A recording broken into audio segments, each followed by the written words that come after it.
So why are we here? I continue to think about different ways we can use the online space moving forward. I think there are so many really interesting ways that we can use it for different purposes, and that's what this podcast is about. That's what adding this video component is about. What I'm trying to do using the online space moving forward, even after the pandemic is over and shit, I think is to use it as a medium to like break down plays and break down theater, and have something that's like not really just like not just a product, but something that can be disseminated like past the people who come to like see the show. It's just so accessible for so many different people. So yeah, I think that moving forward, that's something I would like to see come into play more as we move into maybe physical performance or the blend of the two. Because I think that what we've gained and learned about accessibility and performance through the digital age will be really beneficial moving forward. Accessibility is, we can't go back because we've outed ourselves, right? We've outed ourselves as being like, oh yeah, well, this can be accessible to you, because all of a sudden we need it to be. So I think that the companies that are going to do really well in the future are the ones that are going to say, well, yes, these things are going to be happening live.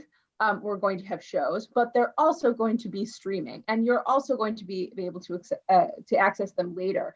And also, we're going to be rethinking our seasons in the sense that we might have something online only as one of our main stages this season, in addition to other work. Something I've been thinking a lot about is how to use this technology to experiment with connecting with the audience.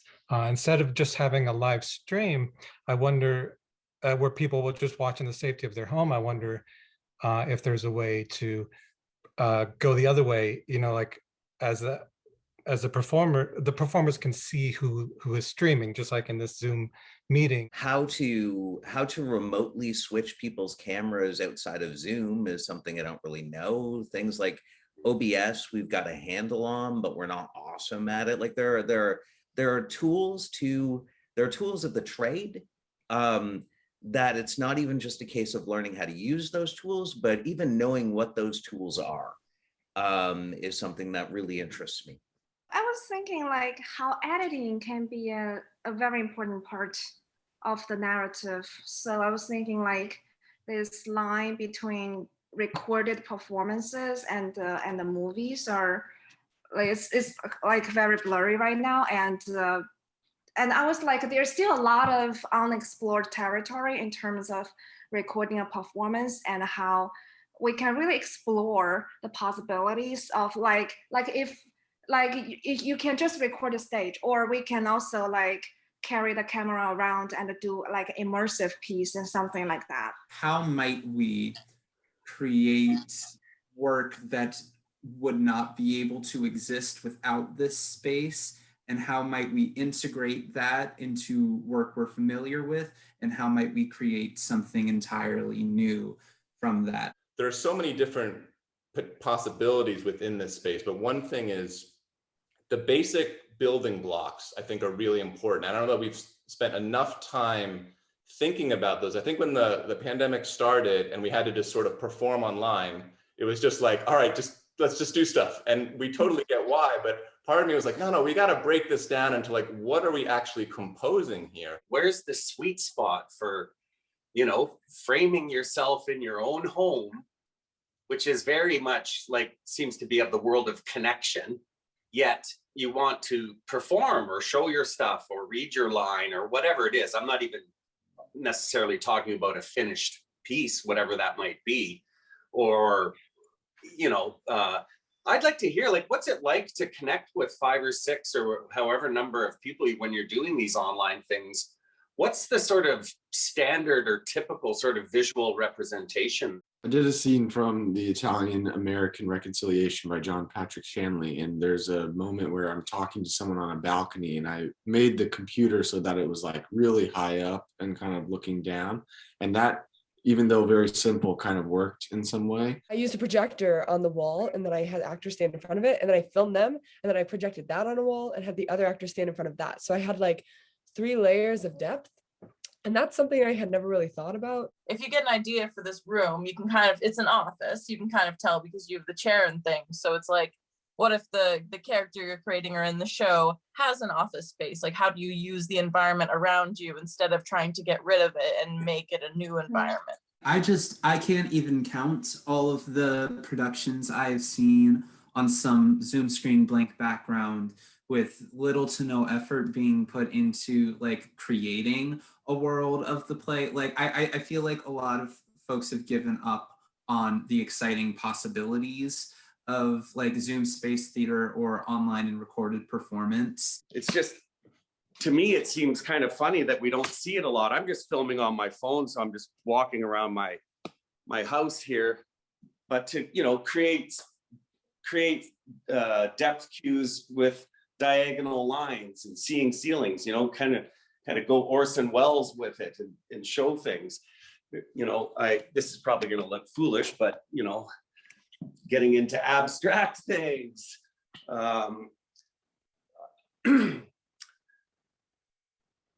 Forcing yourself down into the ground with the overhead shot, you know, and then getting very quickly back into Justin's flat space look, right? Which has its appeal for sure.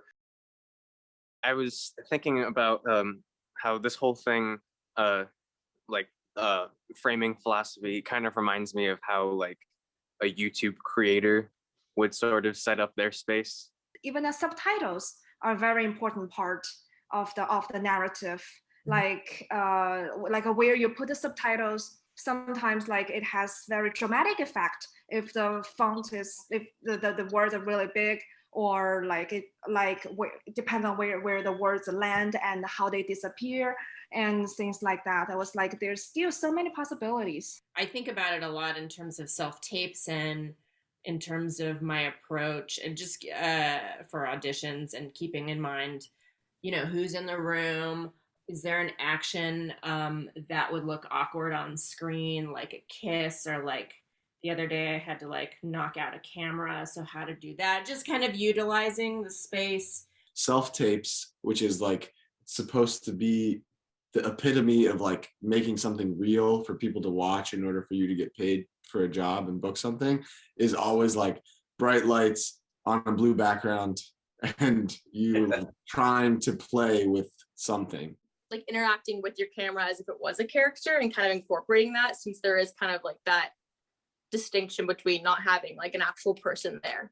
One question that you'd like to explore or see, you know, like for a personal reason or just as you think of the industry, what's one question you'd like to explore moving forward? From like a theater company standpoint, you know, what is the balance of digital presentations versus live performances in a season that you might, you know, build into the, will digital readings take the place of like, you know, readers theater pieces, as opposed to, you know, when you were looking to do like a lower budget thing? And as a treasurer of a theater company, how is the revenue stream from a digital production as opposed to a live production? So that's, you know, what I'm thinking about. Continue trying to get like creative with my framing and my space. I guess I'm wondering like, how creative should I get when it comes to a self-tape? Like how far off the the usual path should I go? To get a green screen or to not get a green screen, because obviously you can create like fake backgrounds on green screens, but I feel like it'd be more interactive just not having it.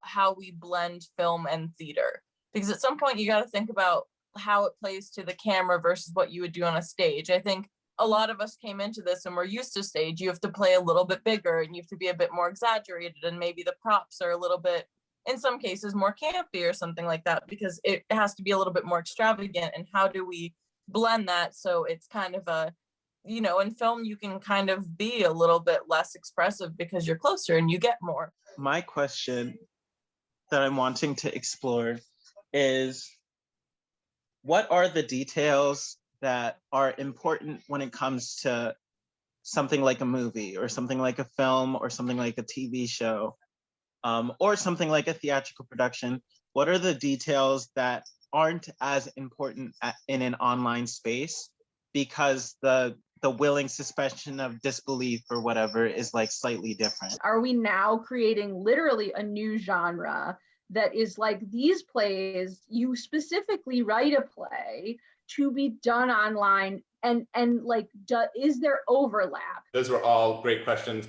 Once I've gone through this first round of workshops, I'm going to start like sort of bringing these questions together and figuring out like where those key areas are. And I think and some definitely clusters are starting to emerge, which is super cool because I think that'll allow people to really kind of go where they want to explore.